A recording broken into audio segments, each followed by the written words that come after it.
Hi, my name is Vienna Espinoza. This is week 3, interviewing the SLP.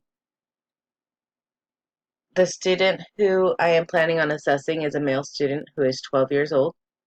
He was diagnosed with ASD at the age of 2. I am conducting a functional behavior assessment to assess to assess why he tears up worksheets during a class period.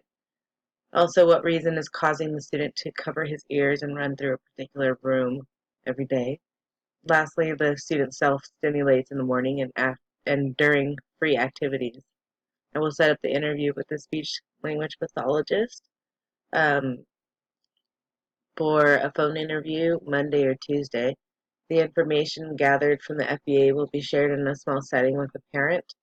The questions that I will be using during the SLP interview are as follows. Have you assessed students in the autism spectrum? What type of assessments do you have experience in providing? What type of AAC devices have you had the opportunity to work with? How do you determine what type of device or communication system the student will need? What type of sensory disorders did you notice the most with your student? What type of skills do you observe for? How services are generally provided to students? How are services generally provided to students on the spectrum? If a student requires support with sign language, who helps and establishes this form of communication?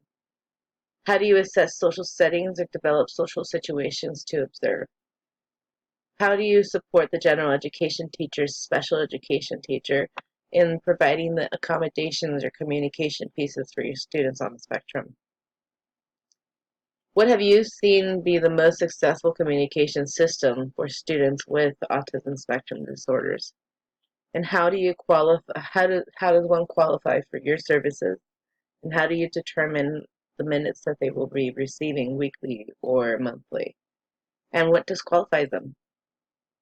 These are the questions I will be asking my pathologist, and this is the student that I will be observing. Thank you.